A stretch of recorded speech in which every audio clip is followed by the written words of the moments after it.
Hey guys, it's Chris with CC Fishing and Bank Bassing. Just wanted to talk to you real quick today, just brief. It's a type of fishing that I really like to do, that a lot of people really like to do, and it's topwater fishing. So I'm going to give you some of the things that I like to do, or show you some of the lures that I use on a routine basis and such forth that increase my consistency in catching nicer or quantity of bass. So of course you have your standard poppers, which everybody's familiar with. Nothing special.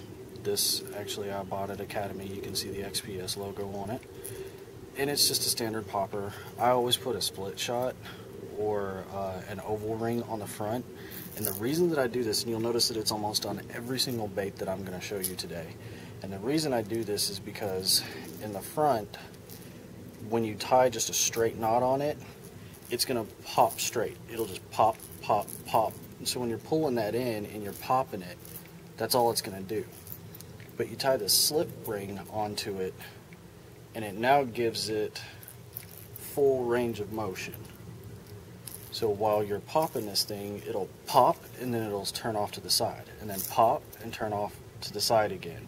I mean, there's no real, whichever direction it goes is pretty random, but it will cause you to get a few more bites because it'll act more like a bait fish. It'll pop and then it won't just sit still. It'll kind of swing over to the side. So you'll notice that that's why every single one of these has a split shot on them. They range in price. You can buy some really cheap ones, you can buy some really expensive ones, hence Baitball. This lure is about $15. Fortunately, I didn't pay $15 for it. It was a Christmas present, so I didn't pay that much. But you can see it's the same basic concept. And there's the O-ring. And they come with rattles in them. This one actually does not rattle at all. But most of them have rattles in it. Probably the best topwater that I have ever thrown and will continue to throw is this guy right here. It is a Yellow Magic. I don't know how well you can see that, but it's on the top there. It says Yellow Magic. This is one of the first topwaters that I ever learned to throw. And you can see this is not the big one. It's a 1/4 ounce size. It's not the 1/2 ounce. I do have 1/2 ounce even in this color, but I consistently throw this one way more, and it will produce big bass. It's not that it won't catch the bigger ones, because it definitely will. I've caught several 5-pounders on this lure itself. You can see how torn up it is. I've had this thing for a long time now, and it is definitely well worth the money. Now these guys nowadays are like $15 a piece. They are very, very good, but when I started fishing them, they were only like $5-6 a piece. So it tells you how long it's been. Hula Popper. Everybody's got to have one of those. This is one of the few that I don't have a split shot on, and it's generally because I'm going to be throwing it on super tight line, or light line, excuse me. And I'm talking like 6 pound with a spinning reel. So I generally am not going to put a ring on the front, just so that I can actually tie directly onto it. Same basic popper.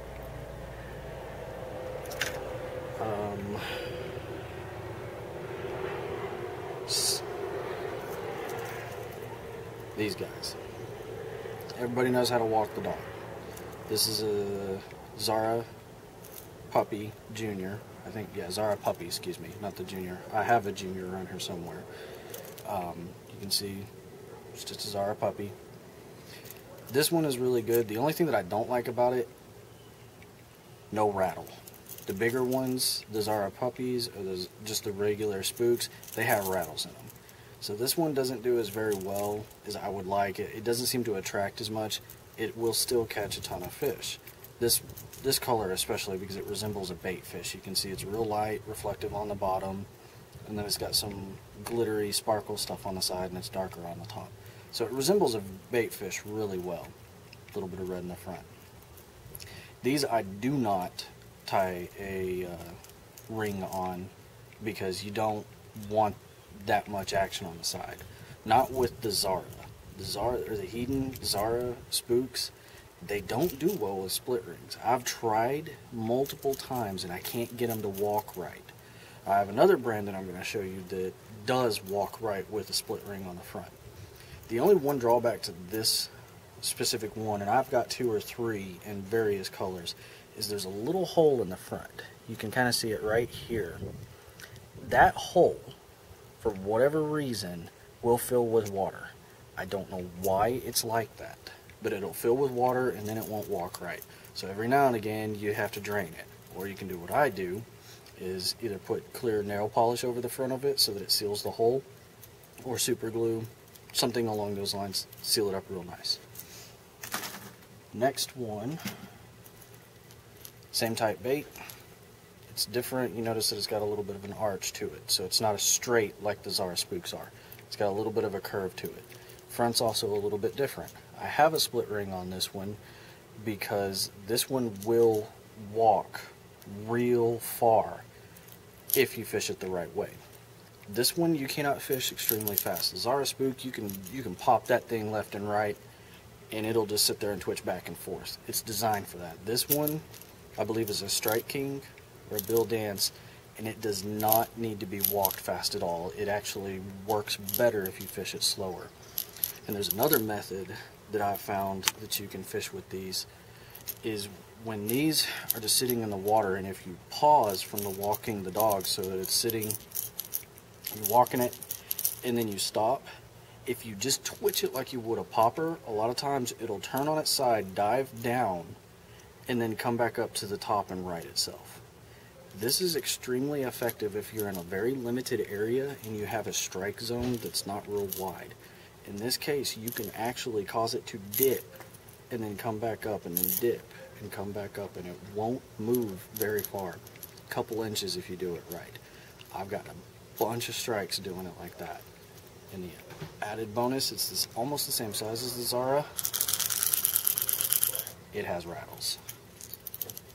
You can see, side by side, they're not that much different from each other. So, size-wise, those are really good. I love fishing them. They also come in a variety of colors. And then, of course, we have to get into what everybody is crazy about, the frog. This is one of many that I have. It's a good representation of the normal size frog. So a lot of people fish these in all types of conditions. Very, very versatile. They don't come with rattles or anything like that. They have a couple of different types. This is actually a full-size one. I don't throw this one very often. I generally stick to this size. Now, can you throw this one as far? No. You're not going to be able to throw this one nearly as far as you could throw this one because this one is heavier. This one, however, is a little bit smaller, and like my previous video, it's downsizing. It still has a good color to it. You can see it's got a pattern on the bottom, just like the others do, and it's got a nice little red sparkle. They make these in almost the exact same color as they make the big ones. And I've trimmed down the legs a little bit on these. Most people, they have different opinions on that. I personally, the way I like to trim mine is I flip it over. You can see I almost cut it level. I leave them a little estranged so that they're different lengths and such forth, but for the most part, it's just almost to the front. So you can see almost to the front of the ring here. Again, no swivel because I want to be able to lock on when I set the hook as hard as I can. But generally, I'm going to throw this size, and I stick to this size. I've caught some really nice bass on the smaller size, and same problem, water always gets in them, so you got to squeegee them out. And everybody seems to be going to this. This is a Spro Poppin' Frog. This is actually brand new. I just took it out of the box yesterday. So I haven't had a chance to cut the legs, but it actually looks about right for the length that I want. So I don't know that I'm going to have to do any modifications to this one whatsoever. And I'll let you know how this works out. So I'll probably do a quick video after I get a chance to fish that, which will probably be this weekend. Today is Monday, so I got a couple of days before I can get out there and chunk this bad boy. Last thing that people don't realize is a really, really good lure, and it's quite often overlooked, even in open water situations. I personally do not overlook this bait at all, and for the longest time, I've had them tied on, and people look at me real funny because I'm fishing it even, you know, middle of the day and such forth. And this is just one of a couple of types. Zoom makes one of these. There's a couple others like Ribbit and such forth, but it's basically a topwater frog. Cast and retrieve it. You can slow it down to where it's barely swimming under the top of the surface. You can pop it almost. I mean, you can do quite a bit. This one is tore up pretty bad, so I can show you kind of what I've done to make these things last a little longer. Now, they're tough. I mean, they've got some, they're hard plastic, but they're still plastic. But you can see what happens. They rip through. Because this one has a little slot for you to put your hook in. It's got one on the bottom there, as you can see, and then it kind of comes out on the top. But you catch a couple or some bass attack it, and you can see it just opens right up. So that's the drawback to these things. Another thing that I found is if you don't put the eye of the hook through when you put it through, it will snag more. So if you, when you're putting the hook through the tip, make sure you can get the eye all the way through. It may tear the front of your frog up a little bit, but you know what? Cut it. You can see I have cut this one like several different times, and I actually could still fish this one, I just don't. It was in the bottom of my tackle bag. One other modification that I've made to these, and it makes a pretty big difference because I can slow it down. I can actually slow it down quite a bit. And it's to take the legs, and you see the cuts? I cut slits in both sides of the legs. This will allow those legs to wobble a whole lot more when you're reeling it in the water, so it flips harder. You can actually slow it down. I actually made that modification while I was fishing here at Morgan's Crossings Park in Allen, because the fish were missing. Just by a split second, they would catch just the tail of the leg, but they wouldn't catch the entire body. So I had to do something to slow this down. So I cut the slits in, and then I found that I could slow it down. Now this one has like 4 slits in each side. You may not have to go to that drastic.